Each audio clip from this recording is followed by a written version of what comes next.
Good evening. Good evening. बोलो भाई, कैसे हो? सीक्वेंस एंड सीरीज का होमवर्क हो गया है? कोई डाउट है तुम्हारा? सुहान, नहीं, नहीं समझ आया।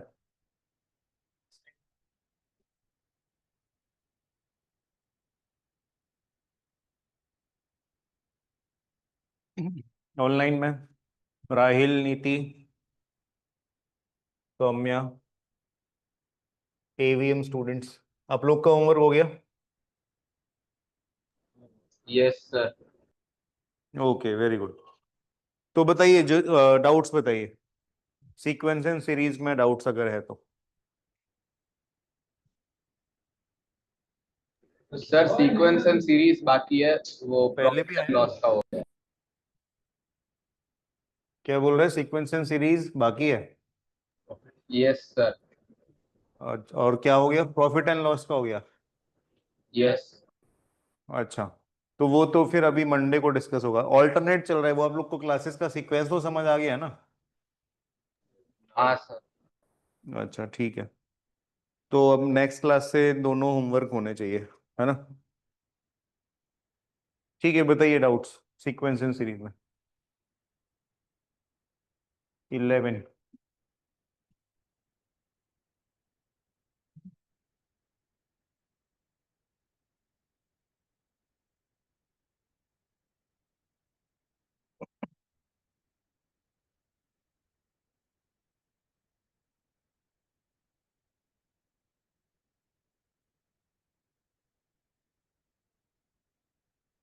If sum of first 51 terms of an AP is zero, then which of the following terms is zero?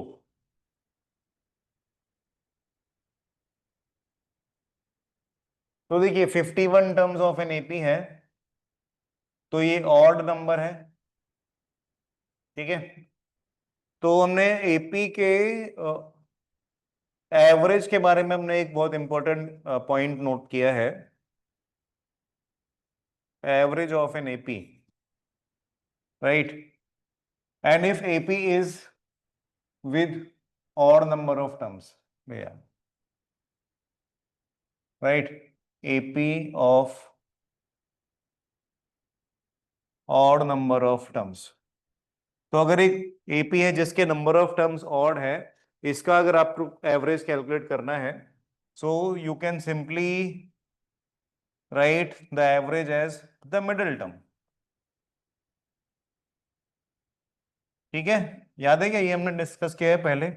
अगर समझ लो 1 3 5 7 9 ये एक एपी है, तो इसका एवरेज क्या होगा? इन सबको ऐड करके 5 से डिवाइड कर दो, वो तो एवरेज होगा ही, right? But there are two other ways. एक मैंने आपको बताया था कि अगर ये एपी है तो 1 + 9/2 करने से भी एवरेज आ जाएगा, 3 + 7/2 करने से भी एवरेज आ जाएगा, और सिंपली मिडल टर्म को पिक कर लेने से भी एवरेज आ जाएगा। ठीक है, तो अगर 51 टर्म्स का सम जीरो है, तो आई कैन से 51 टर्म्स का एवरेज भी जीरो होगा, राइट? ये 51 टर्म्स का एवरेज जीरो है, दैट मीन्स ये 51 टर्म्स का मिडिल टर्म भी जीरो है। ठीक है, तो 51 टर्म्स का मिडिल टर्म कौन सा टर्म होगा? 25, 26, हाँ। ठीक है, तो 26th term will be the middle term, तो वो जीरो होगा। समझ आया?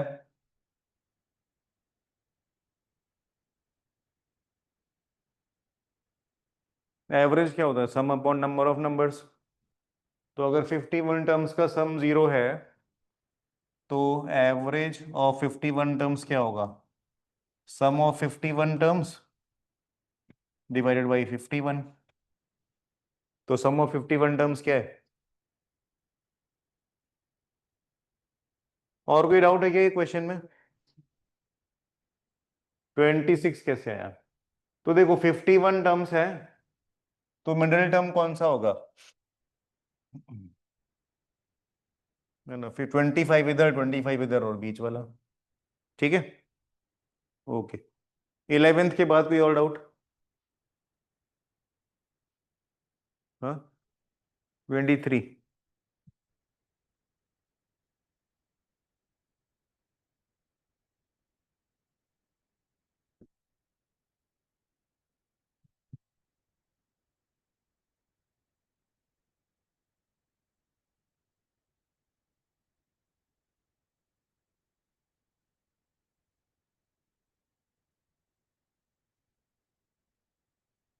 In an arithmetic progression having 100 terms, the mth term from the beginning and mth term from the end are 10 and 20. What is the sum of all the terms?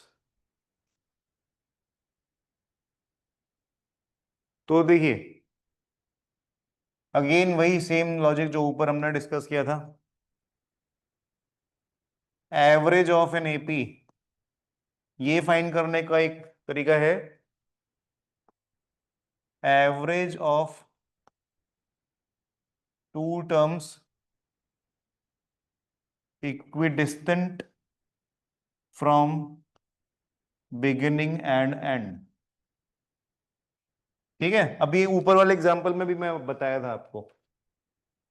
यहाँ पे ये AP है 13579, इसमें अपने स्टार्टिंग से फर्स्ट टर्म लिया और and से फर्स्ट टर्म लिया, इन दोनों का एवरेज किया तो 5 आया, that is the average of AP.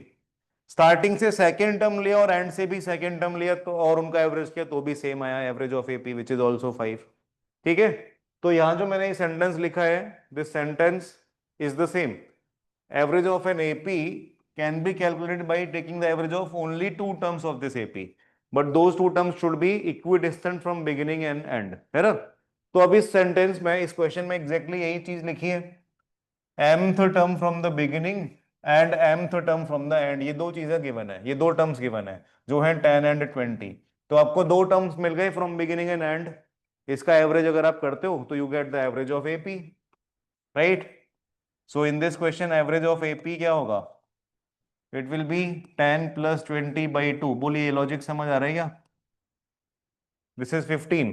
तो एवरेज ऑफ एपी अगर आपको 15 मिल गया एंड नंबर ऑफ टर्म्स 100 है, तो what will be the sum of AP?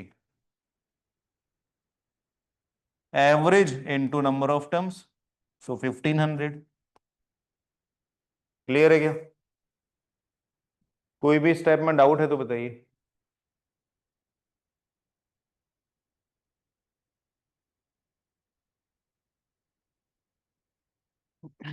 और कोई डाउट? 24।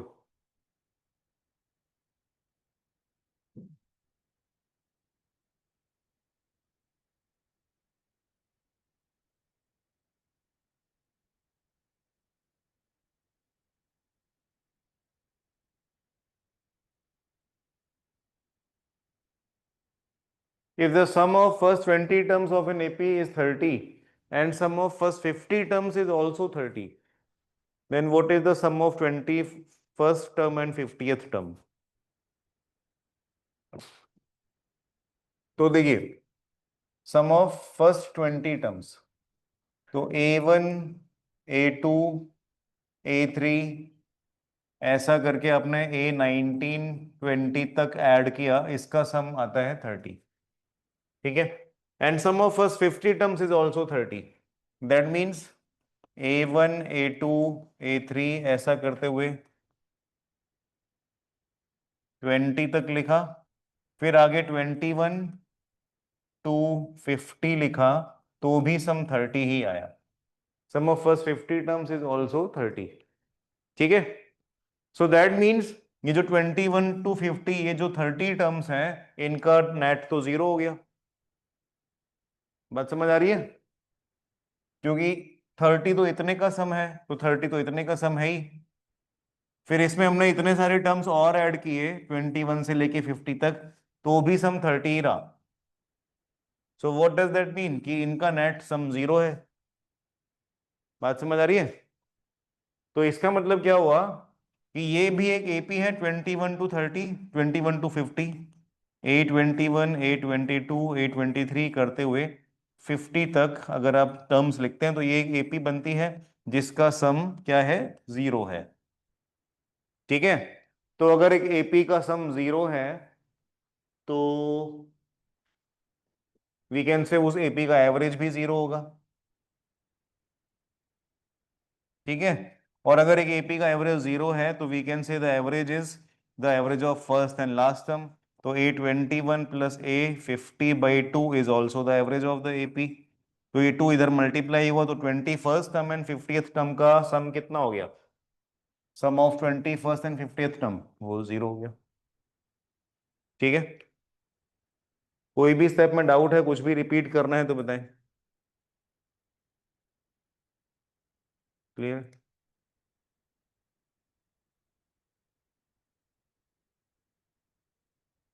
और कोई doubt?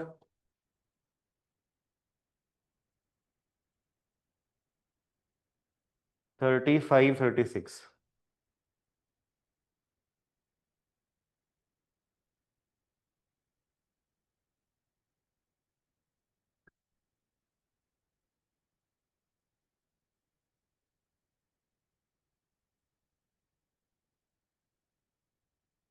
The fourth, seventh, and 10th term of a GP are P, Q and R. तो ये जीपी का इनिशियल टर्म या फर्स्ट टर्म ए हमने लिख दिया और कॉमन रेशियो आर लिख दिया। ठीक है, तो fourth term of the GP A4 can be written as AR³ which is P. ठीक है, seventh term A7 is AR⁻6 which is Q, and tenth term A10 is AR⁻9 which is R. ठीक है, अच्छा ये अब एक काम करते हैं, बिकॉज क्वेश्चन में भी एक आर है तो अजम्पशन में हम एक आर चेंज कर देते हैं, दैट बिकम्स कैपिटल आर। ठीक है, तो ये हो गया। Now we need to find some relation between P Q and R. तो अगर आप सिर्फ इस पे फोकस करो कि P is AR³, Q is AR⁻6 and R is AR⁻9, तो we can say P and Q का जो रेशियो है वही रेशियो Q एंड R का भी है। दैट मीन्स PQR वो सब आपस में भी ज्योमेट्रिक प्रोग्रेशन में है। बात समझ आ रही है क्या? Q एंड P का रेशियो क्या है? AR6 को AR3 से डिवाइड किया तो R3 आया। सिमिलरली R एंड Q का रेशियो क्या है? वो AR9 को AR6 से डिवाइड किया तो वो भी R3 आया। तो इसका मतलब क्या हुआ? Q/P is equal to R/Q। Right, ये क्रॉस मल्टीप्लाई कर दो तो Q² is equal to PR। तो this is the relation between P Q and R। तो ये आंसर हो गया, Q² इक्वल टू PR। ठीक है, कुछ भी डाउट है, रिपीट करना है कुछ? तो अगर तीन टर्म्स एपी में है तो directly we can write this relation. अगर हमें यहाँ पे समझ में आ गया कि पी क्यू आर एपी में है तो मिडिल टर्म का square is equal to the product of other two terms, directly भी लिख सकते हैं। ठीक है, तो उतना लिखने की जरूरत नहीं है, इसके लिए बता रहा हूँ। सो इफ यू रियलाइज कि यहाँ पे पी क्यू आर जीपी में है तो जीपी में अगर तीन टर्म्स हुए तो मिडिल टर्म का square is equal to the product of the other two terms. ये डायरेक्टली रिजल्ट आप लिख सकते हो। ठीक है,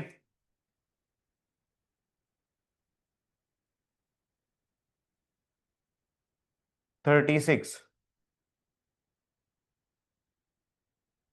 Find the general term of the GP with the third term equal to 1 and seventh term equal to 8। General term का क्या मतलब हुआ? AN बताना है ना? और question is what is the third term is equal to 1। Third term मतलब AR² ये 1 है, सेवेंथ टर्म मींस AR⁻6 ये 8 है। ठीक है, तो ये दो इक्वेशंस हैं एंड A एंड R दो अननोन्स हैं। दो इक्वेशंस एंड दो अननोन्स सॉल्व कर सकते हैं, राइट? तो कैसे सॉल्व करेंगे? सेकेंड इक्वेशन को फर्स्ट से डिवाइड कर देंगे। सो ए एंड ए कैंसिल हो गया, एक ही टर्म रह गया, सो R⁻4 इज 8।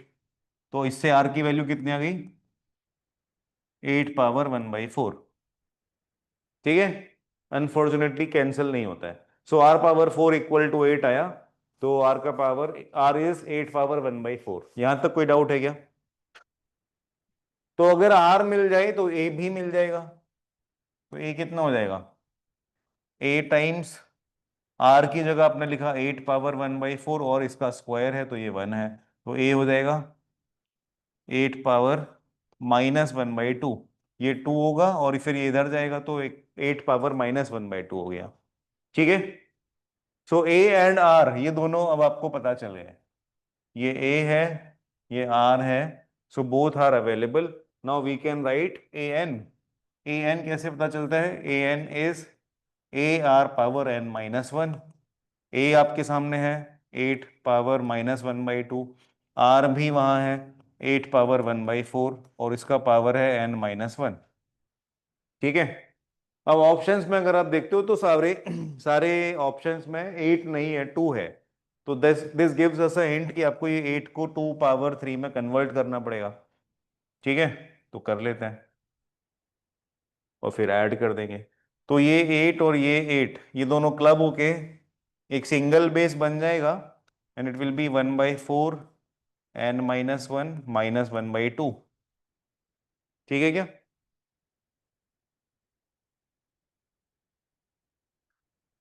फिर अगर आप इसको 8 को 2 पावर 3 में कन्वर्ट करते हैं तो इट बिकम्स 3 टाइम्स 1/4 n−1 -1/2।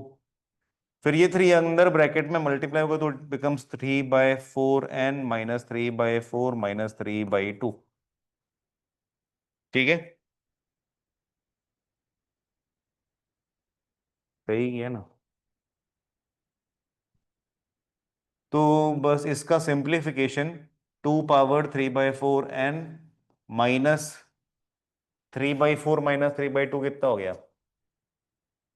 -9/4। ठीक है, तो 3/4 कॉमन ले सकते हैं तो 2 पावर 3/4 कॉमन आ गया, सो n-3। ये आंसर होना चाहिए, 2 पावर 3/4 n-3। है क्या कुछ? नहीं, ए है 2 पावर 3/4 n-3, फर्स्ट ऑप्शन है। क्लियर है? किसी का डाउट है क्या? सबको सब समझ आ गया?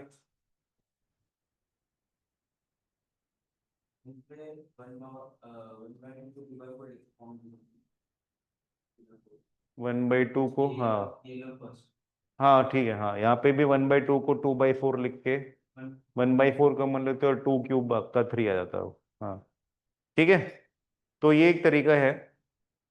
इसका और भी इजी तरीका है,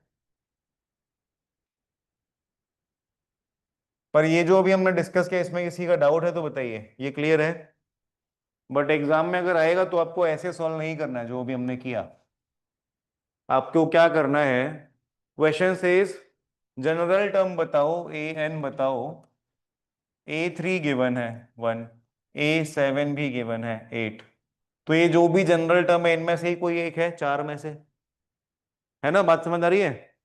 तो उस जनरल टर्म में अगर मैं n की जगह 3 रिप्लेस करता हूं तो मुझे ये 1 मिलना चाहिए, और अगर उस जनरल टर्म में n की जगह अगर मैं 7 रिप्लेस करता हूं तो 8 मिलना चाहिए। समझ आ रही है बात? तो बस इतना ही चेक करना है, जिसमें ये दोनों कंडीशन मैच हो जावे वही आंसर है। कोई डाउट है क्या? उतना सारा सॉल्व करने की जरूरत नहीं है। ठीक है, बट वो भी मैंने बताया क्योंकि कंसेप्ट तो आपको सीखना है। बट एग्जाम में अगर आए तो आप ये ऑप्शंस यूज कर सकते हैं। ठीक है, कोई डाउट है बता? तो ये हो गया 35 एंड 36। इसके अलावा कोई और डाउट है क्या सीक्वेंस एंड सीरीज में?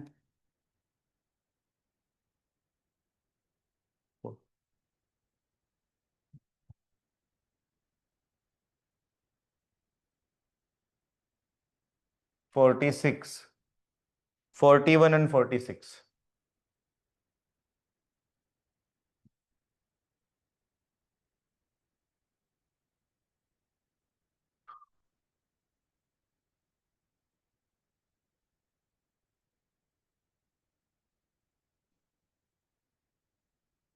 How many terms of this series amount to this much? तो देखिए ये सारे ऑड टर्म्स हैं स्टार्टिंग फ्रॉम 1, सिर्फ ऑड नंबर्स का सम है। ठीक है, तो देखिए ऑड नंबर्स का सम बड़ा इंटरेस्टिंग होता है। 1 तो चलो है ही, 1+3 करते हैं तो क्या आता है 4, 1+3+5 करते हैं तो क्या आता है 9, 1+3+5+7 करते हैं तो क्या आता है 16। Right. So now you get the trend. ये फर्स्ट तो 1 ही है, चलो 1 square, next will be 2 square, next is 3 square, next is 4 square. अगर आप आगे 9 और ऐड करेंगे तो 25 हो जाएगा। समझ आ रहा है क्या? तो कंसेक्यूटिव और नंबर्स का सम अगर आप करते हो स्टार्टिंग फ्रॉम 1, तो जितने नंबर्स हैं उतने का स्क्वायर, उस नंबर का square is the sum. Clear है? 1 3 5 7 9 करेंगे तो 5 नंबर्स हैं, तो 5 का स्क्वायर आंसर आ जाएगा। ठीक है। अब यहाँ पे भी बहुत सारे और नंबर्स का सम है स्टार्टिंग फ्रॉम 1, सारे consecutive, and this sum amounts to this much. तो क्वेश्चन इज कितने टर्म्स है, तो n की वैल्यू बतानी है। तो अगर हम अज्यूम करते हैं कि ये n और नंबर्स है, तो ये कितना होगा, n स्क्वायर के इक्वल होगा। इतना तो समझ आ रहा है सभी को? विदाउट है क्या? सो वी नाउ नो कि n स्क्वायर की वैल्यू ही है 1 2 3 4 5 4 3 2 1, है ना? राइट। तो n स्क्वायर इतना है। So how do we get n from this? n यहां से कैसे मिले? इसका रूट करना पड़ेगा, हाँ वो तो है ही। तो वो रूट वो पेयर वाइज बना के कर सकते हैं, और कोई तरीका है?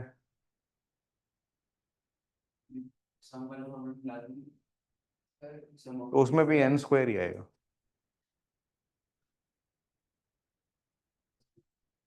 सर इसमें हमें पता है कि देखो 11 का स्क्वायर ही ऐसा बनता है इसमें मैं क्या पता है? कि सर 11 का स्क्वायर में ही ऐसे 1 2 3 4 5 फिर 4 2 4 3 2 1 ऐसा 11 के उसमें ही होता है। हाँ, 11 में नहीं होता, बट 11 के स्क्वायर से आप ये हिंट निकाल सकते हैं कि 11 का स्क्वायर होता है 1 2 1, राइट। अगर आप 1 1 1 का स्क्वायर करें तो 1 2 3 2 1 होता है। ठीक है, मतलब 3 तक पहले बढ़ेगा एंड देन फिर रिड्यूस हो जाएगा 1 तक। सिमिलरली अगर आप 4 टाइम्स 1 लिखें और इसका स्क्वायर करें तो इट विल बी 1 2 1 2 3 4 3 2 1। ठीक है, 1 2 3 4 3 2 1। और यहाँ पे 1 2 3 4 5 है एंड देन फिर 4 3 2 1 है। तो इसका मतलब ये हिंट मिला आपको कि यहाँ पे कितने वन होने चाहिए, 5 वन होने चाहिए। तो आंसर हो जाएगा डी। ठीक है, तो यहाँ पे जो नंबर गिवन है वो थोड़ा नंबर इंटरेस्टिंग है, इसकी ये नॉलेज अगर आप ध्यान रखेंगे तो जल्दी हो जाएगा, वरना स्क्वायर रूट तो आप कर सकते हो पेयर वाइज बना के, है ना? 41 हो गया, 46।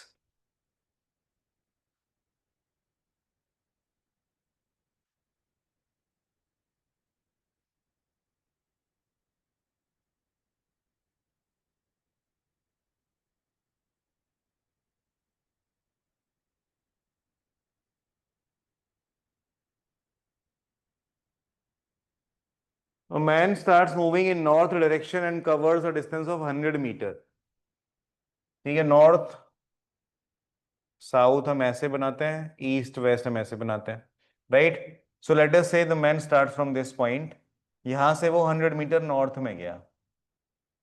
सो दिस इज पॉइंट ओ जहां से चालू हुआ, दिस इज पॉइंट ए। ठीक है, ये 100 मीटर है। Okay, followed by 50 metre in the east direction, तो यहां से ईस्ट डायरेक्शन में 50 मीटर गया। सो let us say this is point B. Then 25 metre in the south direction, तो यहां से पहले इधर गया था, फिर इधर गया, अब यहां से नीचे जा रहे हैं। South is shown downward on paper, है ना, या ऑन बोर्ड। तो ये डिस्टेंस 25 मीटर है, and then 12.5 metre in the west direction. ठीक है, तो ऐसे राइट टर्न्स लेते जा रहे हैं और डिस्टेंस हाफ करते जा रहे हैं। बात समझ आ रही है क्या? राइट, 100 मीटर से स्टार्ट किया, फिर राइट टर्न लेते जा रहे हैं हमेशा, और हर बार जो डिस्टेंस है उसका कवर्ड एक डायरेक्शन में हाफ होता जाता है। तो यहां तक पहुंच गया, ये डिस्टेंस है 12.5, ये सी मान लेते हैं और ये डी। अब यहाँ पे रुका नहीं, राइट। ये क्वेश्चन में एक और शब्द डाल के छोड़ दिया, सो ऑन। सो ऑन मतलब यहाँ डी पे पहुंचने के बाद फिर से वही कहानी चालू होगी, फिर से नॉर्थ में जाएगा, बट इस बार 100 कवर नहीं करेगा, 12.5 का भी हाफ कवर करेगा। ठीक है, विच विल बी कितना 6.25 एंड सो ऑन। तो ऐसा करता जाएगा। ठीक है। सो सवाल क्या है? Question is what is the distance between his initial and final position. तो इनिशियल पोजीशन तो ओ है, फाइनल पोजीशन कहां पे आएगी? फाइनल पोजीशन पहले पता चले तो हम डिस्टेंस पता लगाएं।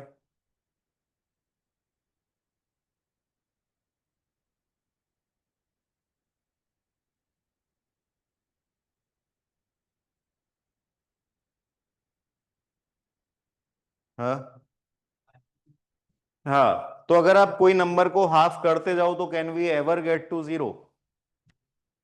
हाँ, इनफाइनाइट जीपी बनेगी, राइट।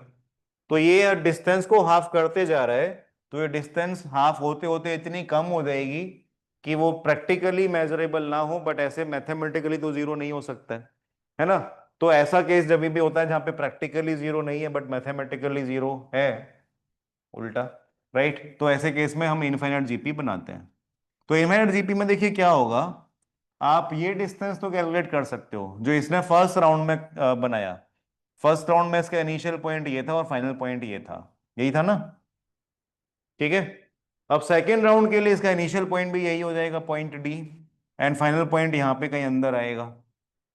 ठीक है। और ये जो पूरा डायग्राम अभी बनाया हुआ है ए से लेके ओ से लेके डी तक, वो पूरा डायग्राम बहुत छोटा और हो जाएगा। कितना टाइम छोटा हो जाएगा?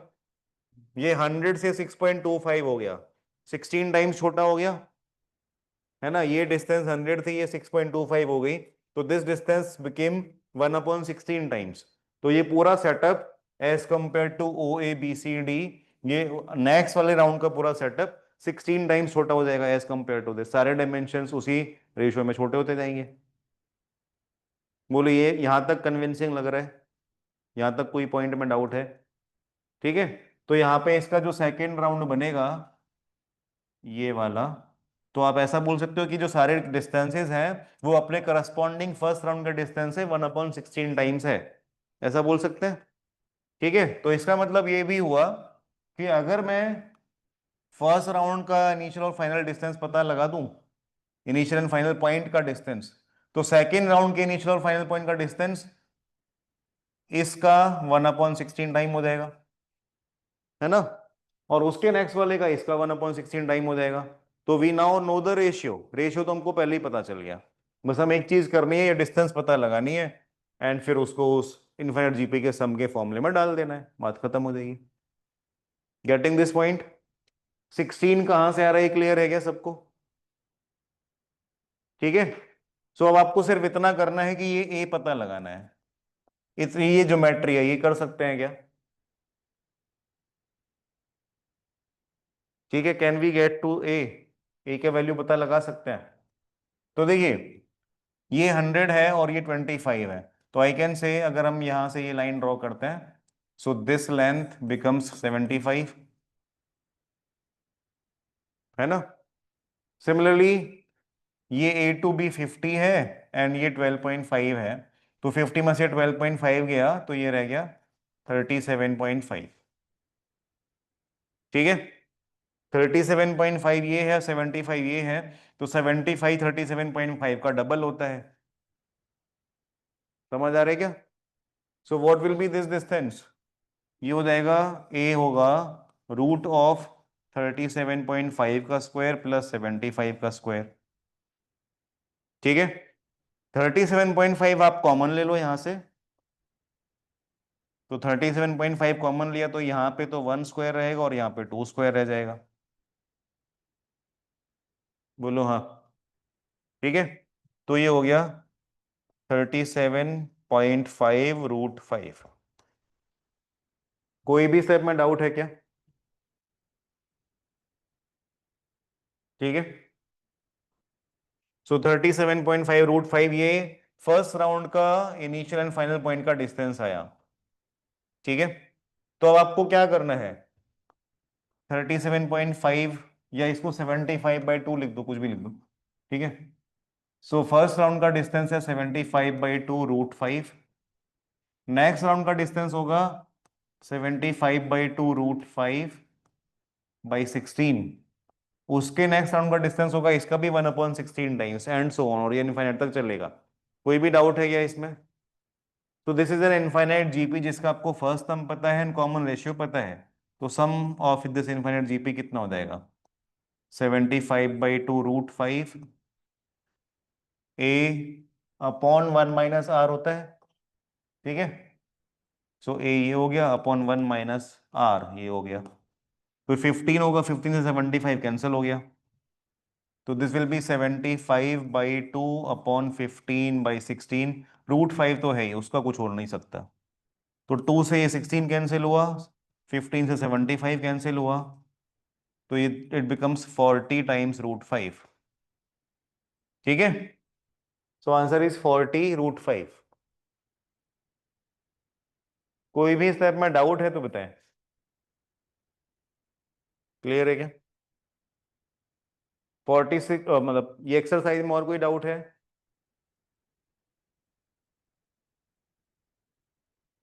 सीक्वेंस एंड सीरीज में कोई और डाउट है? नहीं। लास्ट वाला सम कैसे किया?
हो रहा है ये सॉल्व?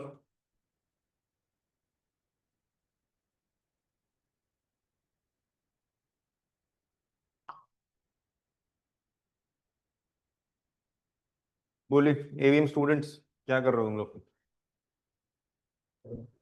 हो गया सर। हो गया? कैसे किया? Sir, we take out 8 common and then divide by 9. And then अच्छा, we have 1 plus 11 means 9 plus 99 plus 999. And then we convert it to 10 minus 1, 100 minus 1. And okay ठीक। ठीक है, ये जो बोल रहा है सबको समझ आ गया? नहीं समझ आया तो भी ऐसे कोई लोड नहीं है, मैं बता देता हूँ। देखिए, ये एक जीपी का क्वेश्चन है, बट एज ऑफ नाउ यहाँ पे जो लिखा है वो जीपी नहीं है ना। इसको आपको जीपी के स्टेज तक लेके आना पड़ता है। तो यहाँ पे बहुत सारे 8 हैं, तो आप इन सभी नंबर से 8 तो कॉमन ले सकते हो। So when you take 8 common तो इट बिकम्स 1 + 11 + 111 + 4 टाइम्स 1, ऐसे और आते जाएंगे, है ना, एन टर्म्स तक जाना है। तो कैन वी से कि ये जो अभी लिखा है 1 11 111 ये जीपी है? ये भी जीपी नहीं है, राइट। तो और कुछ करना पड़ेगा। तो अब हम क्या करते हैं, नेक्स्ट स्टेप, ये नंबर को 9 से डिवाइड करते हैं, and क्योंकि 9 से हमने डिवाइड किया तो मल्टीप्लाई भी करना पड़ेगा, बैलेंस रखना है, राइट। तो ये हो जाता है अब 9 99 999 एंड एक और 9, है ना। तो ऐसे अब ये जीपी है क्या? 999 ये भी जीपी नहीं है, ठीक है। बट अब हम इसको बहुत इजीली जीपी में कन्वर्ट कर सकते हैं। 9 can be written as 10 - 1, 99 is 100 - 1, 999 is 1000 - 1, है ना। ये 10,000 -1 एंड सो ऑन, ये एन टर्म्स तक जाना है। कोई डाउट है क्या? तो ये 8/9 हुआ, if you write all these 10, 100,000 all these numbers on one side, तो ये जो बनेगा अब फाइनली ये जीपी होगा। समझ आ रहा है क्या? और ये बाकी जो रह जाएंगे वो सभी 1 1 1 होंगे, तो इट बिकम्स -n। क्लियर? कोई डाउट? ठीक है,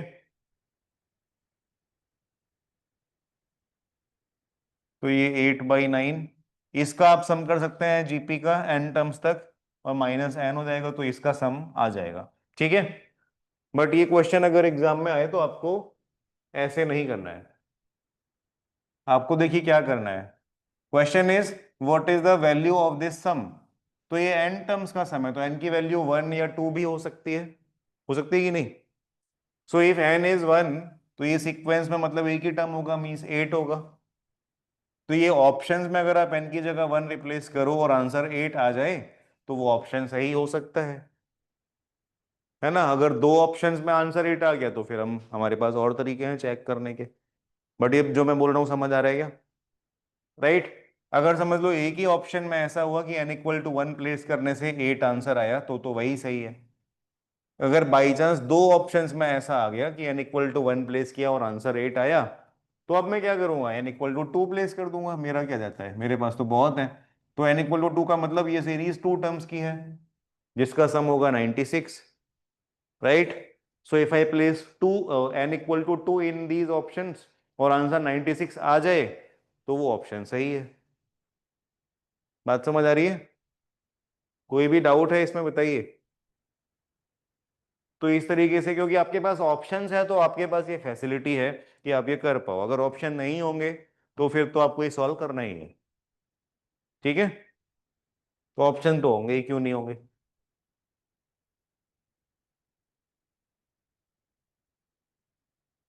समझ आया क्या? ऑप्शंस यूज करना इज अ गुड मेथड। आप कभी कभी बहुत सारा टाइम बचा सकते हैं, है ना? ओके। ठीक है, तो सीक्वेंस एंड सीरीज हो गया है। Now we will start next topic. हाँ,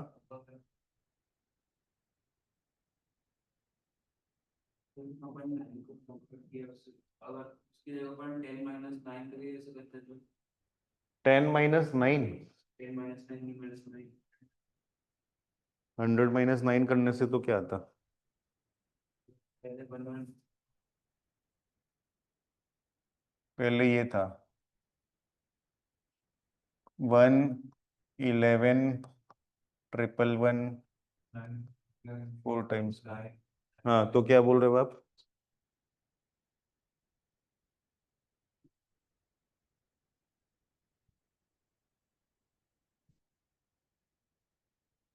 ठीक है, so we will start our next topic. Next topic ऐसे बुक में आई थिंक एल्जेब्रिक आइडेंटिटीज है ना? बट हम लोग 2 3 चैप्टर्स अभी स्किप कर रहे हैं। We will move to permutation and combination, है ना?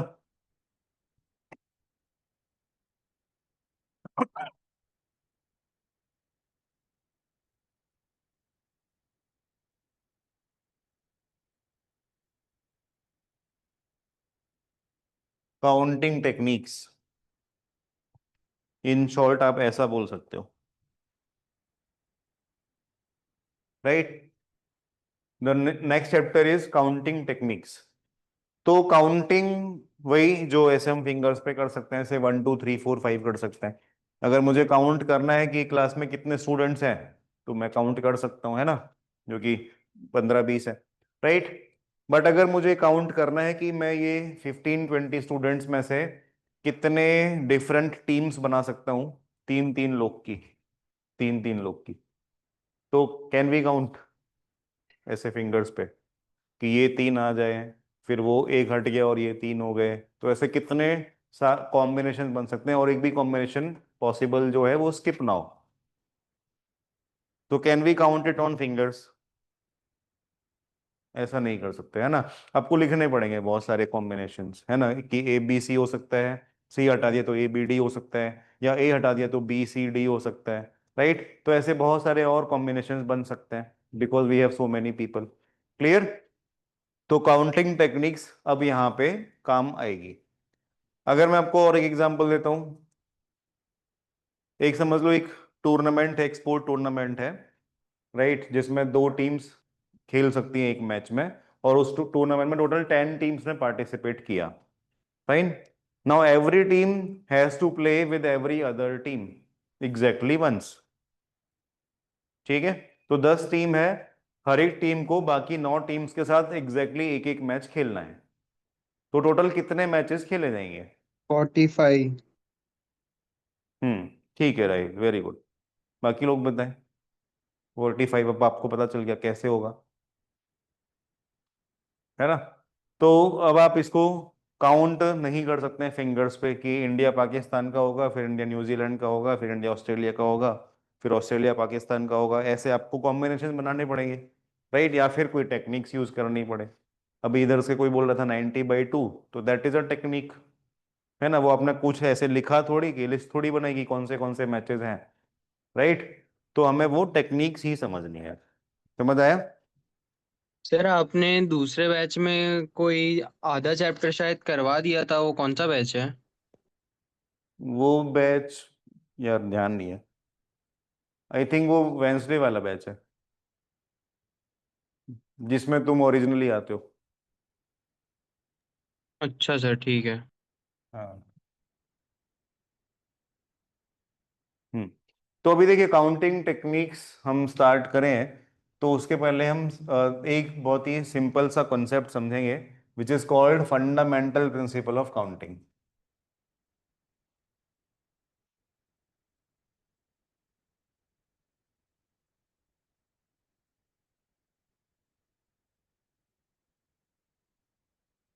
राइट। तो क्या है फंडामेंटल प्रिंसिपल ऑफ काउंटिंग? बड़ा ही सिंपल सा स्टेटमेंट है। If event A can happen in m ways and event b can happen in n ways। ठीक है, तो ये इफ स्टेटमेंट है। अब यहां पे देन स्टेटमेंट चालू होगा। So if this happens then events a and b both will happen in m into n ways। ठीक है, आप ये स्टेटमेंट्स एक बार लिख लो, फिर मैं आपको ये एक्सप्लेन करता हूं। एन इवेंट ए और b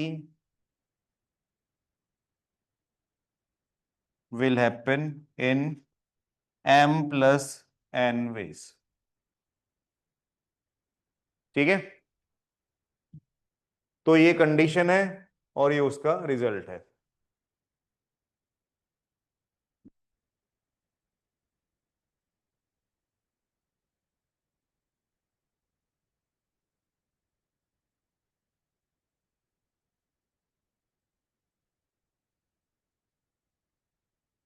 हो गया क्या? आगे चले।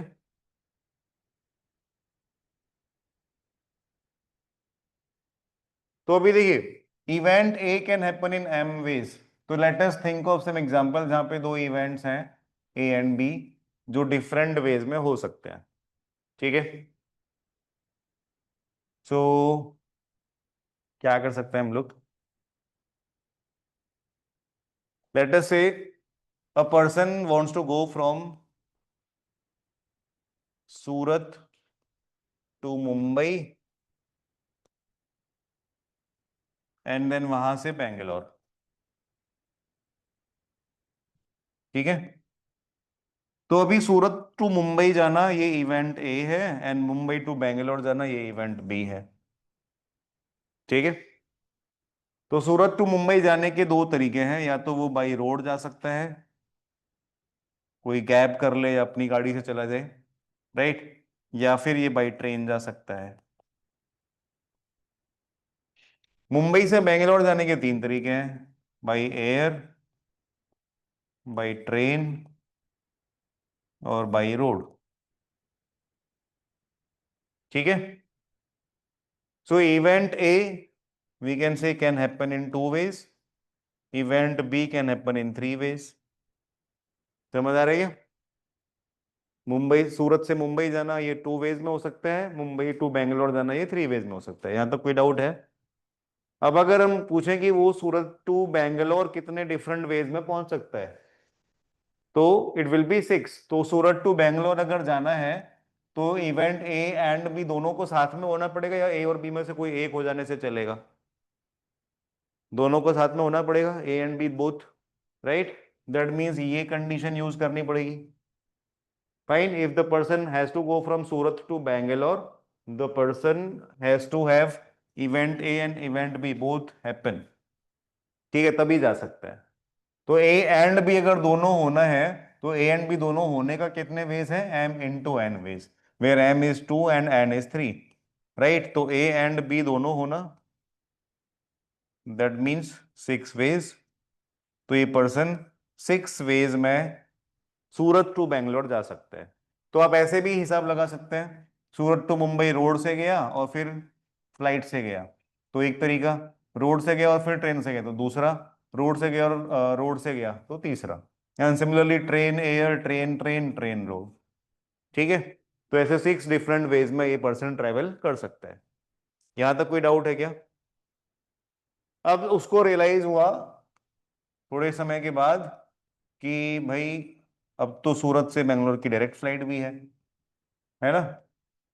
तो now he has this option, this is event C. ठीक है,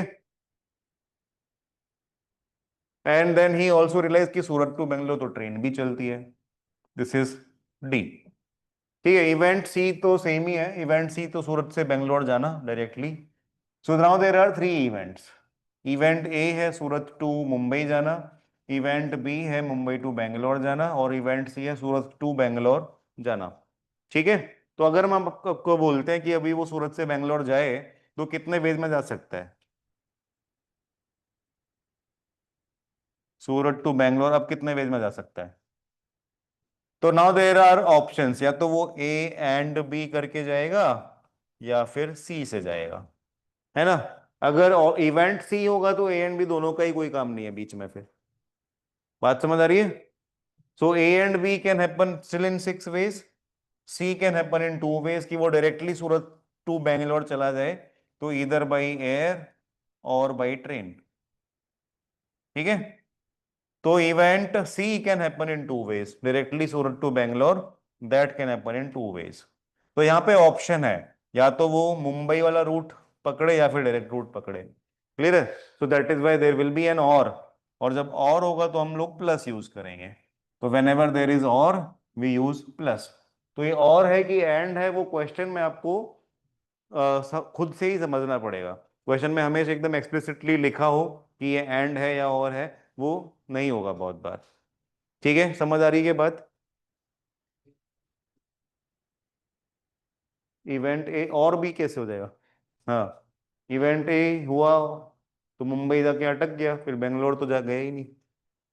ठीक है, तो ए अगर हुआ तो फिर तो बी तो करना कंपलसरी है, राइट? अगर वो इधर नहीं जाता है तो फिर ये रूट से जाना पड़ेगा, तो ये और हो गया इधर। ठीक है, कोई भी डाउट है क्या? So that is how we use this fundamental statement, क्या, principle of counting. I hope and N और दोनों का मीनिंग समझ आ गया है सभी को। ठीक है, तो अब आगे की हमारी जो थ्योरी है वो इसी पे ही हम लोग आगे बिल्ड करेंगे। तो अगर मैं आपको बोलता हूं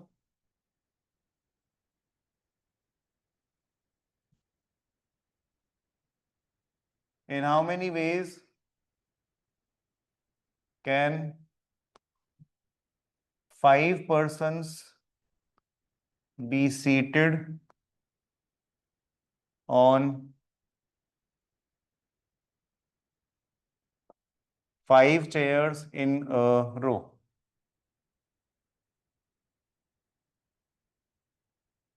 तो अब ये क्वेश्चन सॉल्व करने के लिए हम लोग fundamental principle of counting use करते हैं। ठीक है, तो ये 5 चेयर्स है, एक रो में हमने लगा दिया, इसके ऊपर 5 पर्सन्स को हमें अरेंज करना है, तो एक चेयर पे एक ही इंसान जाएगा, right? Now event A is filling first chair. तो फर्स्ट चेयर को आप कितने वेज में फिल कर सकते हो? 5 वेज में। 5 लोग हैं, उनमें से किसी को भी आप बोल सकते हो कि भाई साहब आप यहां बैठ जाओ, right? So first chair can be filled in 5 ways. 5 options हैं आपके पास, राइट? ऐसा नहीं कि पांचों को बिठाना है, 5 ऑप्शंस है, that is why we have written 5 ways. तो यहाँ पे एक जन कोई बैठेगा, then we go to the next chair, तो filling that chair is event B. So this can be filled in 4 ways, क्योंकि एक जन तो यहाँ चला गया, मतलब यहाँ बैठ गया, तो बाकी 4 people will go to chair B. तो ये 4 ऑप्शन चेयर बी के लिए है। बात समझ आ रही है? Similarly, when we go to option next chair, so that is event C. This can happen in 3 ways. Next chair can be filled in 2 ways, and last chair can be filled in 1 way. एक ही इंसान बचेगा वहां तक आते आते, वो बैठ जाएगा, राइट? अब आप मुझे बताइए, there are 5 events, event A B C D E. A है फर्स्ट चेयर को फिल करना, बी है सेकेंड चेयर को फिल करना, एंड सो ऑन। तो अब ए एंड बी ये दोनों कंपलसरी है या ऑप्शन है कि या तो ए हो जाए या तो बी हो जाए? ए एंड बी दोनों को साथ में होना जरूरी है, या दोनों ए एंड बी में से एक हो जाने से चलेगा? दोनों को साथ में होना जरूरी है, बिकॉज हमें पांचों चेयर फिल करनी है। तो फर्स्ट चेयर भी फिल होना चाहिए, सेकंड चेयर भी फिल होना चाहिए, एंड थर्ड भी फिल होना चाहिए, एंड फोर्थ भी फिल होना चाहिए, right? So event A and B and C and D and E all have to happen simultaneously. बात समझ आ रहा है? दैट मीन्स इन सब इवेंट के जो नंबर ऑफ वेज हैं, दे शुड बी मल्टीप्लाइड। समझ आ रहा है क्या? So that is why the total number of ways of filling these 5 chairs in any possible manner, कोई भी इंसान कहीं भी बैठ जाए इन पांचों चेयर पे, राइट? तो मतलब हम क्या करना चाह रहे हैं कि अगर 5 लोग हैं, समझो P Q R S T, तो ये 5 लोग हैं, तो वो इस सीक्वेंस में भी बैठ सकते हैं, वो ऐसे भी बैठ सकते हैं, राइट? टी यहाँ आ जाए, पी इधर आ जाए, एस इधर आ जाए, क्यू एन आर ऐसा हो जाए, ई भी हो सकता है। तो कितने पॉसिबल सीक्वेंसेस इन 5 लोग के बन सकते हैं, वो हम काउंट करना चाह रहे हैं, एंड दैट नंबर इज कितना? 520, सॉरी 120। ठीक है, सो दिस प्रोडक्ट इज 120। अब यहाँ पे बहुत बार आंसर आपका 120 ना होके ऐसा भी हो सकता है, बिकॉज आपके तो ऑप्शंस होंगे। तो ऑप्शंस में 120 नहीं लिख के ऐसा भी लिख सकते हैं, 5 और उसके पीछे डंडा, right? So how is this read? This is read as 5 factorial. ठीक है, तो 5 फैक्टोरियल का सेम ही मीनिंग है 120। 5 फैक्टोरियल का मीनिंग क्या है? 5 फैक्टोरियल मीन्स 1 से लेके 5 तक सभी नंबर्स का मल्टीप्लीकेशन। ठीक है, दैट इज 120। अगर 6 फैक्टोरियल होगा तो 1 से लेके 6 तक सभी नंबर्स का मल्टीप्लीकेशन, दैट विल बी 720। तो जितना नंबर का फैक्टोरियल लिखा है, that is the largest number in this multiplication sequence.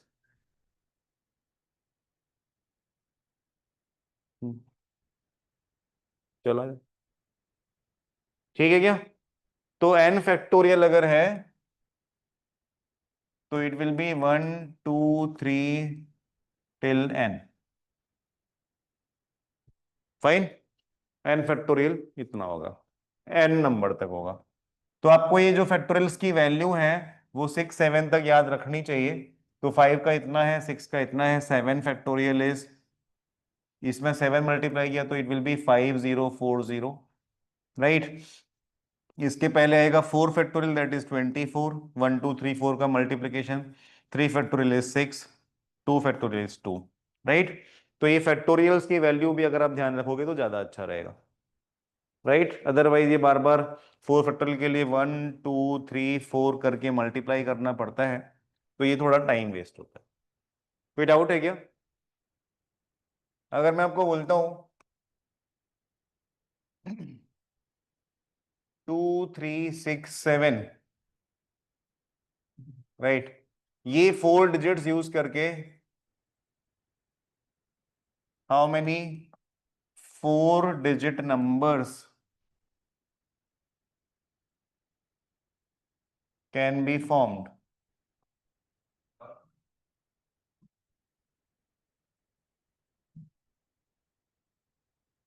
Can be formed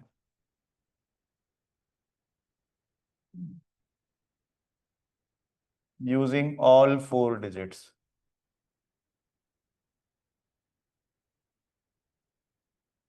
ठीक है, तो क्या आंसर आएगा? 24। तो सारे डिजिट्स यूज करना है और 4 डिजिट नंबर ही बनाना है। तो इसका मतलब सारे नंबर्स में सारे ही डिजिट्स होंगे, तो वैसा ही क्वेश्चन हो गया कि 4 चेयर्स हैं और 4 लोग को बिठाना है। ठीक है, स्टोरी डिफरेंट है बट क्वेश्चन सिमिलर है। तो first place can be filled in 4 ways, next in 3 ways, next in 2 ways and next in 1 way। तो ये होगा 4 फैक्टोरियल, आंसर 24 आएगा। समझ आ रहे? कोई भी डाउट है यहां तक बताइए। ठीक है ना?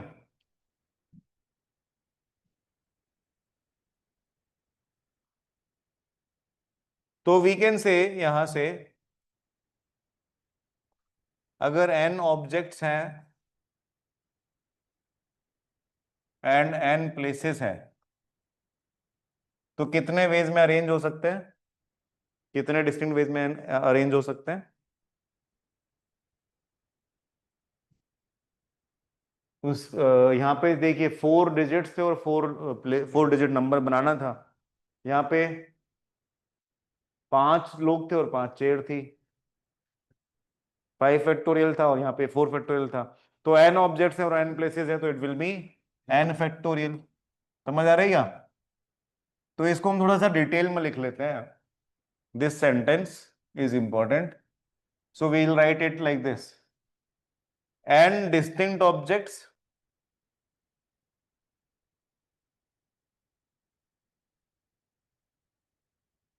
can be arranged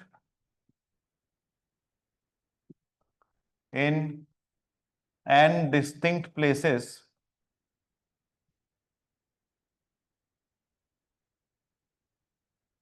in how many ways? n factorial ways, right? तो ये सेंटेंस आपको ध्यान रखना है। ऑब्जेक्ट्स डिस्टिंक्ट है, प्लेसेस डिस्टिंक्ट है, number of objects and number of places is equal, right? Objects are distinct, places are distinct, number of objects and number of places are equal. इतना आपको ध्यान रखना है। ठीक है, तो अगर मैं आपको बोलता हूं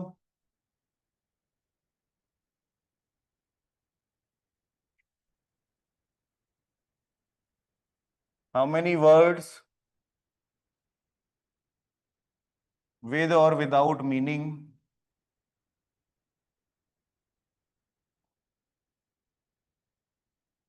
can be formed using all the letters of the word?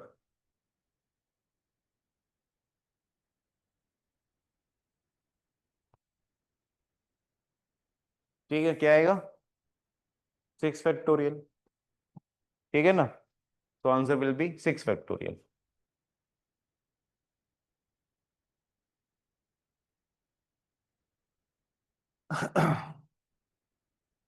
चलिए, अगर मैं आपको बोलता हूं इन how many ways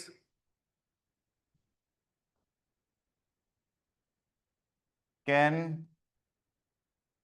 6 boys and 5 girls be seated in a row?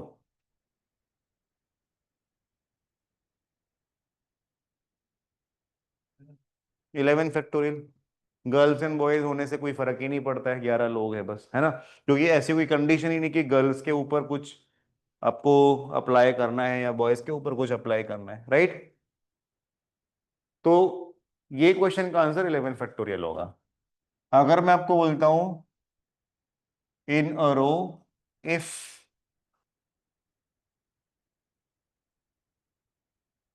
all the girls are together,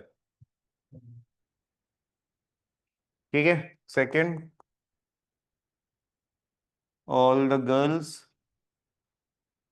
are together and all the boys are together.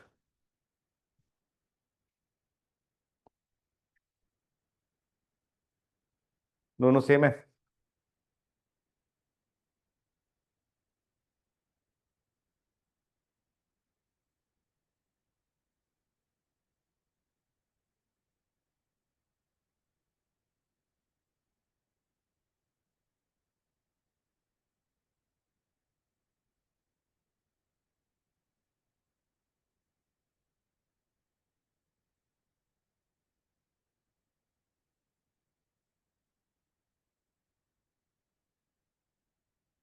हाँ हाँ, तो पहले यही बात करते हैं कि पार्ट 1 एंड पार्ट 2 दोनों सेम है या अलग है? सेम है। अलग है, कैसे अलग है?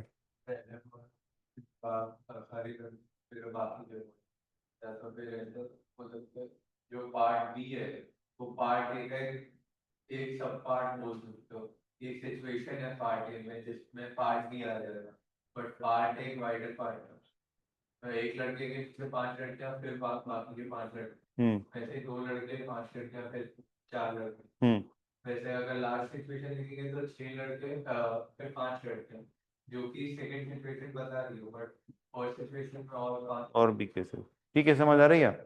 फर्स्ट केस में सिर्फ गर्ल्स को साथ में रहना है, तो ऐसा पॉसिबल है कि बॉयज का जो ग्रुप है 6 बॉयज का वो स्प्लिट हो जाए, तो 2 बॉयज इधर आए, फिर सभी गर्ल्स आ गए 5 girls, and then remaining 4 boys इधर आए। So that is a possibility in first case. But second case में क्या है, all the girls are together and also all the boys are together, तो वहां पे सेकेंड केस में ये नहीं चलेगा। बॉयज अगर उधर हैं तो सबके सब उधर ही होंगे, बॉयज अगर इधर हैं तो सबके सब इधर ही होंगे। तो बात समझ आ रही है? तो both the cases are different. तो अब आप बताइए फर्स्ट का आंसर किसका क्या आया? क्या 7? फर्स्ट का आंसर 7 फैक्टोरियल आया। All the girls are together, सभी का 7 फैक्टोरियल आया। और किसी का कुछ है नया answer? Sir 5 factorial into 7 factorial. हाँ ठीक है, तो answer will be 7 factorial into 5 factorial. तो 7 फैक्टोरियल आएगा तो सही, but that is not the answer, final answer. 7 factorial is a part of the answer. तो देखिए क्या लॉजिक क्या है, कैसे आपको पता चलेगा 7 5 ये सब कैसे आएगा? तो इसमें सिंपल लॉजिक है, जब भी आपके सामने ऐसा क्वेश्चन हो कि बहुत सारे लोगों को बिठाना है, बट उनमें से एक कुछ लोगों को साथ में ही बिठाना है, वो लोग दूर नहीं हो सकते, राइट? तो जिन लोग को साथ में बिठाना है, in this case 6 girls 5 girls, तो इन लोग को अगर हमें साथ में बैठाना तो इनको एक बॉक्स के अंदर डाल दो। ठीक है, इमेजिन करो एक बॉक्स है बहुत बड़ा सा जिसमें गर्ल्स आ सकती है। So put these girls in a box. तो अब आपको क्या करना है, अब आपके सामने there are 6 boys and 1 box, ये 7 ऑब्जेक्ट्स हैं, राइट? सो दीज आर 7 ऑब्जेक्ट्स जिसको आपको अरेंज करना है। क्लियर? तो ये 7 ऑब्जेक्ट्स को एक रो पे अरेंज करने के कितने वेज होंगे? 7 फैक्टोरियल, अभी अभी हमने डिस्कस किया। So that is why we got 7 factorial in our answer. 7 factorial आया। अब क्योंकि गर्ल्स को साथ में रहना है, बट गर्ल्स को साथ में किस ऑर्डर में रहना है वो कोई इंपॉर्टेंस नहीं है उसका, राइट? तो G1 G2 जो गर्ल्स हैं उनका ऑर्डर तो आगे पीछे हो सकता है, राइट? So with in this box girls can be arranged. ये बात समझ आ रही है? तो अब एक और नया क्वेश्चन हो गया कि ये बॉक्स के अंदर जब आपने गर्ल्स को बोला कि आप लोग आगे पीछे होके बैठ जाएं, सो दैट इज अ पॉसिबिलिटी। ये जो 5 गर्ल्स हैं इनको आप अरेंज कर सकते हो। So these 5 girls with in this box can be arrange in how many veg? 5 factorial, n objects n places n factorial, ये 5 objects 5 places 5 factorial. Getting this point? तो पहले तो बॉयज के साथ इस बॉक्स को अरेंज करना है 7 फैक्टोरियल, फिर इस बॉक्स के अंदर जाके गर्ल्स को भी अरेंज करना है 5 फैक्टोरियल, फिर इसका मल्टीप्लिकेशन की addition, multiplication, right? We have to do this as well as this, दोनों ही करना है, एंड होगा। हाँ ठीक है, तो 7 फैक्टोरियल इंटू 5 फैक्टोरियल होगा। कोई डाउट है क्या? फर्स्ट का आंसर इज दिस, अब बताइए सेकंड का आंसर क्या होगा?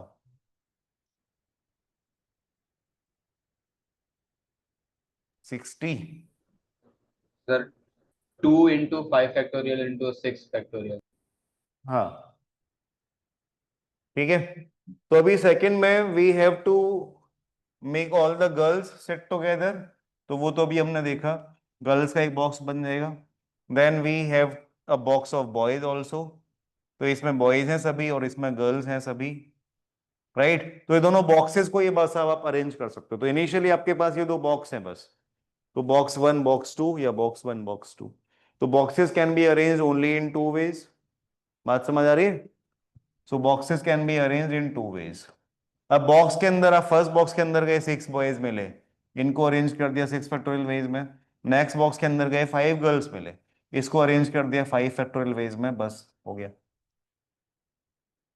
कोई डाउट है क्या? So that is how we can solve these question जिसमें कुछ लोग साथ में रहते हैं। बात समझ आ रहा है? अपना एन फैक्टोरियल वाला कॉन्सेप्ट क्लियर हो रहा है? थर्ड में बताइए।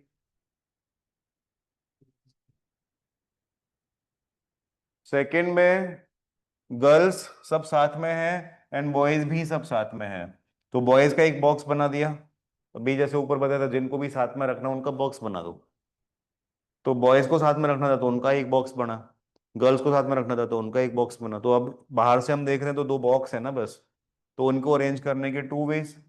फिर बॉक्सेस के अंदर जाएंगे तो वन बाई वन, ये बॉक्स के अंदर गए तो 6 फैक्टोरियल, ये बॉक्स के अंदर गए तो 5 फैक्टोरियल। ठीक है? हाँ,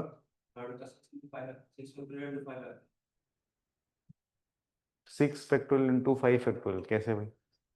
एग्जैक्टली 3% आर ऑलवेज टुगेदर, मतलब ये जो 11 लोग हैं इनमें से सिर्फ 3 लोग ही हैं। एग्जैक्टली 3 का मतलब उनका नाम भी आपको पता है, वो बस मैंने लिखा नहीं है, राइट। तो ऐसा हो सकता है कि वो अगर 11 में से चुनना है, पहले में 6 अगर बॉयज का ये तो 6 into 5 into 4 होगा, फिर नेक्स्ट 3 में 5। ऐसा कहाँ लिखा है बॉयज होने चाहिए वो लोग, या तो वो कोई भी 3 लोग हो सकते हैं, एक बॉय दो गर्ल वो भी हो सकते हैं, मतलब वो उनका नाम समझ लो। Exactly 3 person A B and C, उनका नाम भी दे दिया अब आपको। ठीक है? तो ऐसा भी नहीं कि कोई भी 3 हो सकते हैं, तो 3 स्पेसिफिक लोग ही हैं जो उनको हमेशा साथ में रहना है, राइट। सो इन how many veg can that happen? Sir 3 factorial into 9 factorial. 3 factorial into 9 factorial, very good. ठीक है? तो ये जो 3 लोग हैं जिनको हमेशा साथ में रखना है, जैसा मैंने आपको पहले भी बताया है 2 बार, कि जिन लोग को साथ में रखना है उनको एक बॉक्स में डाल दो। सुन तो लो, तो 11 में से 3 लोग बॉक्स के अंदर चले गए तो कितने लोग बाहर हैं? 8। तो वो 8 लोग और ये बॉक्स, 9 लोग, 9 ऑब्जेक्ट्स हो गए। समझ आया? ऊपर भी 7 क्यों आया था? याद आ रहा है? बॉक्स को भी तो काउंट तो करना पड़ेगा ना अरेंजमेंट में, right. So it will be 9 factorial, because वो 8 लोग हैं और उनके साथ एक बॉक्स को भी अरेंज करना है। सो 9 फैक्टोरियल, एंड बॉक्स के अंदर जाओगे तो ये 3 लोग मिलेंगे, इन तीनों को आप आगे पीछे कर दोगे, सो 3 फैक्टोरियल। ठीक है? Getting this? कोई भी डाउट है बताइए। अब फोर्थ बताओ। फोर्थ में टुगेदर नहीं है, no two boys are together, है ना। अब तक साथ में चल रहा था स्टोरी, अब ऐसा हो गया कि कोई भी 2 बॉयज साथ में ना आए, इस तरीके से बिठाना है। Sir 5 factorial into 6 factorial. 5 factorial into 6 factorial, ठीक है। हम्म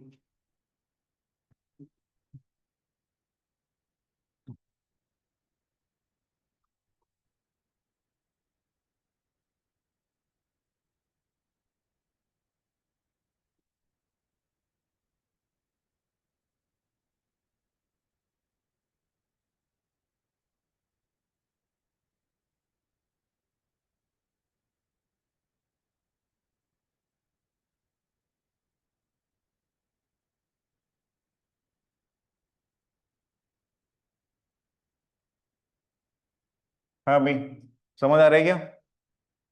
no two boys are together, तो अगर अपने को बॉयज को सेपरेटेड रखना है तो इनके बीच में मिनिमम एक गर्ल को बिठाना पड़ेगा, कोई भी दो बॉयज के बीच में, राइट। तो पहले हम गर्ल्स को ही अगर अरेंज करें तो 5 गर्ल्स हैं, 5 गर्ल्स को कितने वेज में अरेंज कर सकते हैं, 5 फैक्टोरियल वेज में, राइट।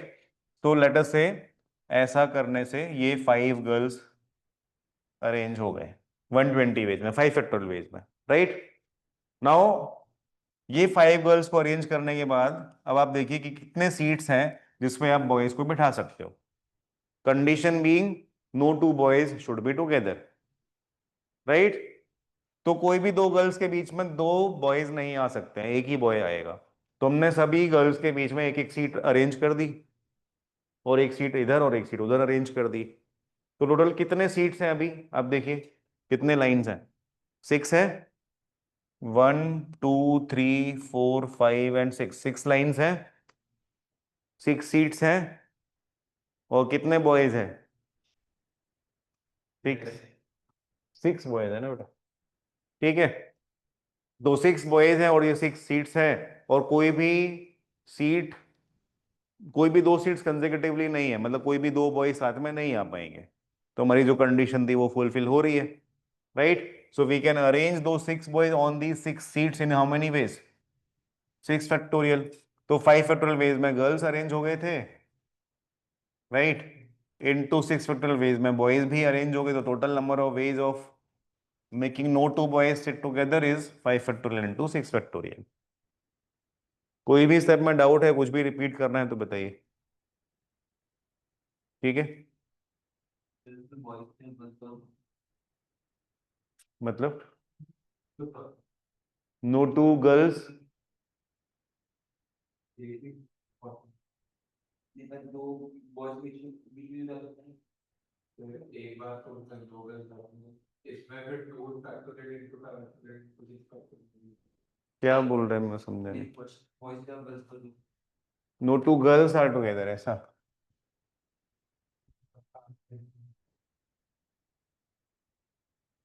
तो no two girls are together होगा तो आई थिंक अभी हम ये सॉल्व नहीं कर पाएंगे। अभी मतलब हमें और थोड़े कॉन्सेप्ट्स पढ़ने पड़ेंगे। तो no two girls are together तो पहले हम बॉयज अरेंज कर लेते हैं, 6 फैक्टोरियल वेज में बॉयज अरेंज हो जाएंगे, कितने हो गए, ठीक है। So once boys are arranged in 6 factorial ways, तो ऐसा करने से how many seats we can arrange, ये 7 सीट्स अरेंज कर सकते हैं, ठीक है। गर्ल्स कितने हैं, गर्ल्स हैं 5। तो अब अपने पास चॉइसेस हैं बहुत सारे कि गर्ल्स ये 7 सीट्स में से कोई भी 5 में जा सकते हैं, and they will be separated, कोई भी 5 हो सकते हैं वो, right. So I can put a girl here and then I can put a girl here here here and here. तो 5 गर्ल्स हो गए, ये दो बॉय साथ में आ जाएंगे बट गर्ल्स तो सेपरेटेड ही रहेंगे, ठीक है। सिमिलरली एक गर्ल को मैं यहाँ से हटा के यहाँ पे भी डाल सकता हूँ, तो भी वो सेपरेटेड ही रहेंगे, है ना। ये 3 बॉय साथ में आ जाएंगे, समझ आ रहा है ना। तो ऐसे बहुत सारी पॉसिबिलिटीज हो सकती हैं। तो अभी एज ऑफ नाउ हम लोग ये नहीं बता सकते, हमें एक दो कॉन्सेप्ट्स और पढ़ने पड़ेंगे, तो फिर हम ये बता पाएंगे, ये आएगा आगे आएगा, ठीक है। तो अभी 7 हमारे पास सीट्स अवेलेबल है जिनमें से कोई भी 5 चूज करनी है, हाँ हाँ, ठीक है। तो वो हम थोड़ी देर में, आज तो नहीं हो पाएगा बट वो आएगा ये कॉन्सेप्ट, क्लियर।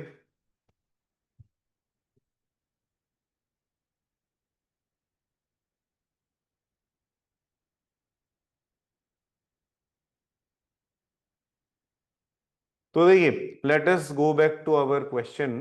क्वेश्चन क्या, एक स्टेटमेंट हमने लिखा था थोड़ी देर पहले, अरे,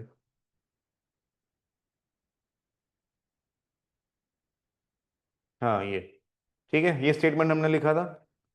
तो इस स्टेटमेंट में क्या है, एंड डिस्टिंक्ट ऑब्जेक्ट्स हैं, राइट। तो the condition is that the objects must be distinct. तो आप में से कोई पूछा नहीं कि what if the objects are not distinct, ये क्वेश्चन आना चाहिए ना। अगर डिस्टिंक्ट ऑब्जेक्ट्स के लिए ही ये आंसर है, तो अगर ऑब्जेक्ट डिस्टिंक्ट नहीं हुए तो क्या होगा। क्वेश्चन समझ आ रहा है मेरा। तो यहाँ पे हमने एक क्वेश्चन किया, ये एक वर्ड है जिसके 6 लेटर्स हैं और इन सभी को अगर आप अरेंज करें तो 6 फैक्टोरियल वर्ड्स बन सकते हैं, वो 720 वर्ड्स बन सकते हैं, राइट। तो अगर ये वर्ड की जगह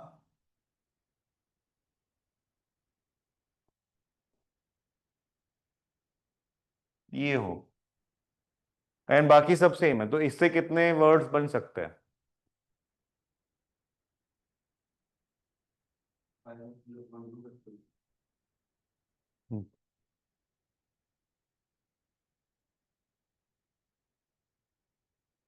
क्वेश्चन समझ आ रहे हैं? तो अभी 5 लेटर्स है तो कैन वी से 5 फैक्टोरियल वर्ड्स बन जाएंगे? क्या होगा?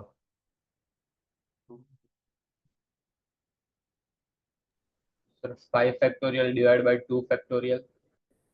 हाँ ठीक है, तो answer is 5 factorial by 2 factorial which is 60। तो 5 फैक्टोरियल तो समझ में आता है, 5 लेटर्स हैं तो 5 फैक्टोरियल होगा। नीचे 2 फैक्टोरियल क्यों आया? 2 फैक्टोरियल इसके लिए आया कि ये जो दो पी है इनके अरेंजमेंट आपके अभी मिस हो जाएंगे। अगर समझ लो पी की जगह पे क्यों होता, है ना, पी की जगह क्यों होता, तो मान लो एक वर्ड है तो अभी 5 फैक्टोरियल होता, बिकॉज ये क्यू इधर आए और पी इधर जाए, so this would make a different word, है ना। बट अगर दोनों ही पी है तो अभी इन दोनों पी को अगर आप स्विच करोगे भी तो भी सेम ही वर्ड बनेगा। ये पी इधर आ गया और ये पी इधर चला गया तो भी सेम ही वर्ड बना, ठीक है। तो इन दोनों पी को स्विच करने से आपको जो पहले दो वर्ड्स मिलते थे अभी उसकी जगह एक ही वर्ड मिल रहा है, ठीक है। तो इनके जो दो अरेंजमेंट्स हैं फैक्टोरियल 2 अरेंजमेंट्स वो अब मिस हो गए, ठीक है। तो we will divide by factorial 2 इस वजह से। बात समझ आ रही है? अगर समझ लो ऐसा हो, यही सेम क्वेश्चन है and we have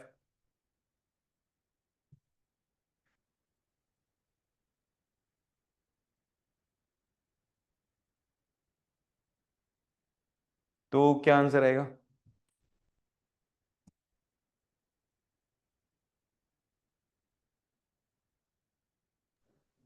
6 factorial divide by 2 factorial into 3 factorial. हाँ ठीक है, तो अभी 6 लेटर्स है तो 6 फैक्टोरियल तो एक बार लिख देंगे। Then we have 3 identical A's, तो इसके लिए 3 फैक्टोरियल से डिवाइड होगा। And then we have 2 identical N's, तो इसके लिए 2 फैक्टोरियल से भी डिवाइड होगा। तो ये आंसर आएगा 720/12, तो फिर से 60 आ गया, ठीक है क्या? So that is how we change our answer if we don't have distinct objects. तो यहाँ पे जो कंडीशन थी ऑब्जेक्ट्स डिस्टिंक्ट होना चाहिए, राइट। तो इस अगर ऑब्जेक्ट डिस्टिंक्ट ना हो तो इस तरीके से आप आपका आंसर चेंज कर सकते हैं, ठीक है। कोई भी डाउट है क्या? अच्छा, अब इसमें ये भी लिखा है डिस्टिंक्ट प्लेसेस, तो what do we understand by distinct places, पहले तो यही बताओ। प्लेसेस भी आइडेंटिकल हो सकते हैं क्या? How can the places be identical?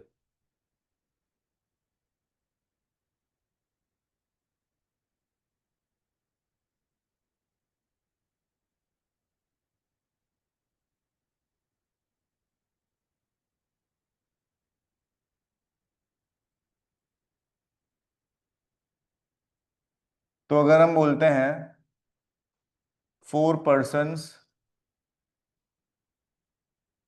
4 chairs in a रो, तो ये 4 चेयर्स हैं।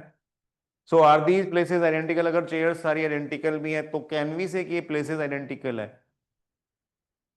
ये फर्स्ट है, सेकंड है, ये आपको दिख रहा है। So if that is the distinction तो ये आइडेंटिकल नहीं है। बात समझ आ रहा है ना? आप क्लियरली बोल सकते हैं कि ये फर्स्ट चेयर है, ये सेकंड है, वो लास्ट है, या उधर से काउंट करोगे तो वो फर्स्ट है, ये लास्ट है, बट सब में डिस्टिंक्शन है। बात समझ आ रही है? अगर मैं यही सेम आइडेंटिकल चेयर्स को एक सर्कल पे बिठा दूं, ठीक है, These four chairs are now arranged around a dining table. Circular dining tables होते हैं, उसके अराउंड हमने फोर चेयर्स अरेंज कर दिए। अब हम चार लोग को बोलते हैं बैठने के लिए, तो अब आप मुझे बताइए कौन सी फर्स्ट चेयर है। आइडेंटिकल तो पहले भी थी सब चेयर्स, है ना, एक डाइनिंग सेट में सब चेयर्स आइडेंटिकल ही होती है, आइडेंटिकल अभी भी है, but now we can not say कि ये फर्स्ट चेयर है, क्योंकि ये भी फर्स्ट हो सकती है। बात समझ आ रही है? तो अब सब तरीके से चेयर्स सेम है। क्लियर है ना? So now they are identical places. तो अगर मैं आपको बोलता हूं 4 persons 4 chairs in a circle, तो अगर आपको अरेंज कर रहे हैं 4 persons on 4 chairs in a circle, तो क्या आंसर आएगा? कितने वेज में अरेंज कर सकते हैं? 4 factorial 3 इंटू 4। factorial, क्या बोल रहे हो? 3? 3 factorial, हाँ ठीक है। 4 factorial इंटू 4 factorial कैसे?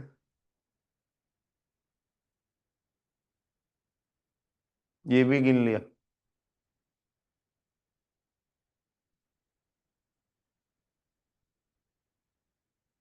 तो क्वेश्चन तो समझ आ रहा है ना, कि सर्कल में अगर आप बिठाओगे ये चार लोग को, तो it will be different, same नहीं होगा, है ना। तो सर रो में बिठाने से क्या एडवांटेज होता है? We have starting point, we have an end point, तो चेयर्स डिस्टिंक्ट हैं। ये बेंचेस एक रो में लगे हैं, तो फर्स्ट सेकंड थर्ड आप काउंट कर सकते हैं। तो ये बेंचेस ऑल्दो देखने में आइडेंटिकल हैं, बट वो फिर भी प्लेसेस डिस्टिंक्ट हैं। ठीक है। अब यहाँ पे क्या है, यहाँ पे सब आइडेंटिकल हो गए, तो अब देखिए इससे फर्क क्या पड़ रहा है। अगर वो जो चार लोग हैं, समझ लो उनका नाम ए बी सी डी है, तो ए यहाँ आया, बी यहाँ आया, सी यहाँ आया, डी यहाँ आया, ये एक तरीका है इनको अरेंज करने का। अगर मैं ए को उठा के सबसे लास्ट में रख दूं, तो बी आगे आ जाएगा, सी आगे आएगा, डी आगे आएगा और ए इधर आएगा। Is this a new arrangement? ये न्यू अरेंजमेंट है। अब सेम चीज आप सर्कल पे ट्राई करिए, ए बी सी डी, ये एक अरेंजमेंट है। अब हम क्या करते हैं, ए को एक स्टेप शिफ्ट कर देते हैं, या फिर बाकी सबको एक स्टेप आगे कर देते हैं। यहाँ पे हमने बी को एक ही जगह लाया था, तो बी को अगर मैं एक ही जगह ले जाऊं, राइट, तो येलो में लिखता हूँ, बी इधर आ गया, सी इधर आ गया, डी इधर आ गया और ए इधर आ गया। ठीक है। तो अब आप मुझे बताइए, ये जो व्हाइट अरेंजमेंट है और ये जो येलो अरेंजमेंट है, ये दोनों सेम है या आइडेंटिक डिफरेंट है? सेम है। आप चेक करिए, बी के आप डिफरेंस कैसे बता सकते हो कि ए बी सी डी के रिलेटिव पोजीशन में कुछ फर्क आया क्या? बी के राइट में सी है, बी के लेफ्ट में ए है ना। यहाँ पे देखो, बी के राइट में कौन है? सी है, बी के लेफ्ट में ए है। रिलेटिव जो उसके आजू बाजू के लोग हैं वो सेम है, उसी डायरेक्शन में भी है। लेफ्ट में ही पहले बी था, अभी भी लेफ्ट में बी ही है। बात समझ आ रही है? कोई भी इंसान का पोजीशन चेक कर लो, उसके आजू बाजू के जो दो लोग हैं वो सेम ही है, राइट। डी के एक तरफ ए था राइट तरफ, और लेफ्ट तरफ सी था। यहाँ पे भी डी के राइट तरफ ए है और लेफ्ट तरफ सी है। तो जो चेंज करने से यहाँ पे दो अरेंजमेंट्स बन रहे थे, वही चेंज करने से यहाँ पे एक ही अरेंजमेंट बना, वही सेम अरेंजमेंट बना। ठीक है। अब मैं इसमें फिर से चेंज करता हूँ, सी को अगर मैं बी की जगह ले आऊं, ठीक है, तो ये अगेन नया अरेंजमेंट बना, बट यहाँ पे मैं फिर से करता हूँ तो ये फिर से सेम अरेंजमेंट बनेगा। बात समझ आ रही है? तो ये एक सेटअप के चार जो डिफरेंट अरेंजमेंट बन सकते थे, वो यहाँ पे सेम ही बन गए सारे। क्लियर? तो टोटल यहाँ पे जो 4 फैक्टोरियल वेज बन सकते थे, उसको 4 से डिवाइड करना पड़ेगा, because every new arrangement gives us 4 new arrangements, but यहाँ पे वो नहीं है। ठीक है। So that is why the answer will be 3 factorial. ठीक है। तो आंसर 3 फैक्टोरियल होगा। तो आप इन शॉर्ट ऐसा बोल सकते हैं कि अगर n distinct objects are to be arranged in a circle, n persons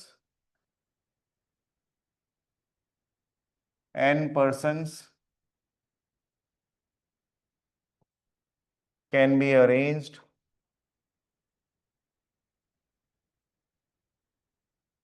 around a circle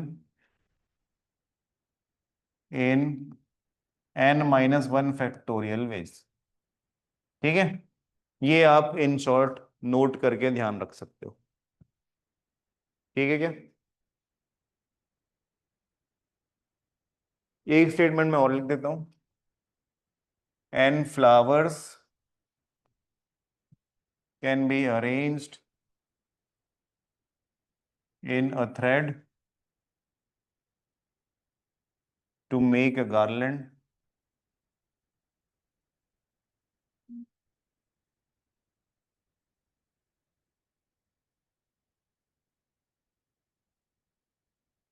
in n minus 1 factorial by 2 ways।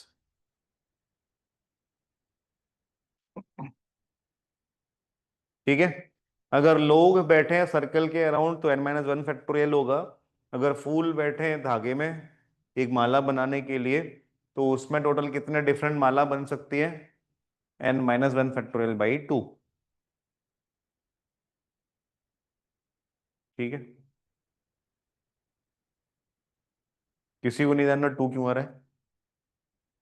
Okay, ठीक है फिर, बाय।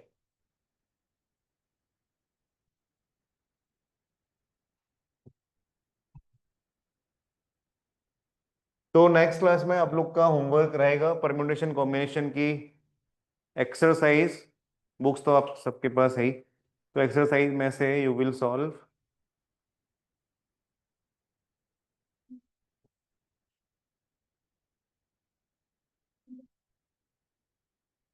20 क्वेश्चंस। ठीक है?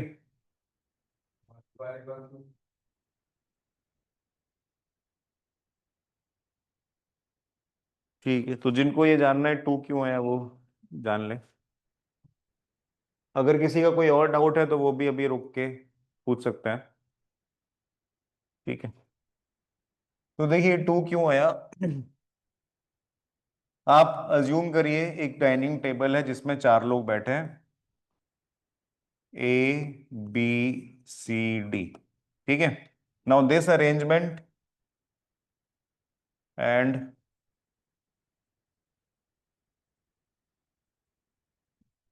This arrangement, they are 2 different arrangements, है ना। एक डाइनिंग टेबल में अगर 4 लोग बैठे हैं तो आपने अगर इन दोनों को स्विच कर दिया तो ये और ये 2 डिफरेंट अरेंजमेंट्स है कि नहीं है?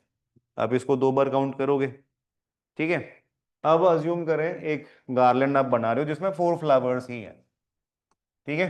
एक गार्लैंड बना रहे हैं जिसमें 4 फ्लावर्स हैं, एक है ग्रीन, एक रेड, एक येलो और एक पिंक। अब एक और गार्लैंड मैंने बनाया जिसमें ये ग्रीन है, ये येलो है, ये पिंक है और ये रेड है। तो अब कैन वी से कि ये दोनों डिफरेंट गार्लैंड्स हैं? क्यों? हाँ, क्या? ग्रीन पे तो येलो रेड, उधर भी अगर दूसरी साइड से देखे तो ग्रीन। तो ऊपर अलग था, यहाँ पे सेम कैसे हो गया? ऊपर भी तो मैंने यही स्विच किया था,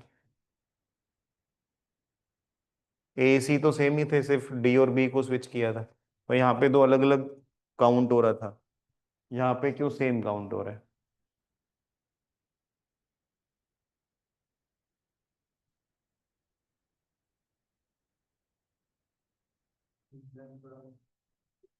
टेबल को थोड़ी ऐसे उल्टा हुआ था फिर भी। हाँ, ठीक है।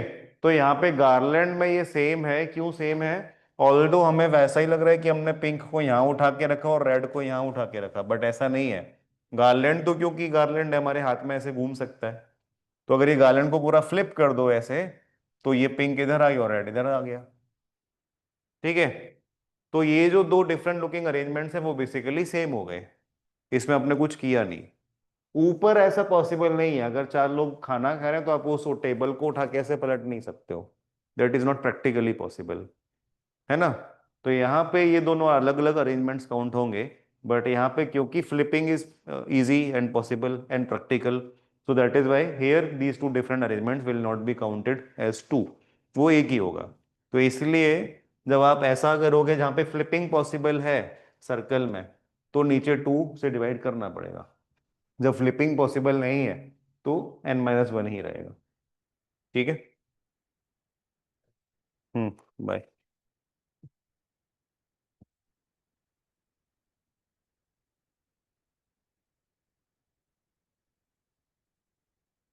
तुम्हारी फर्स्ट क्लास थी ना, समझ आया तुमको?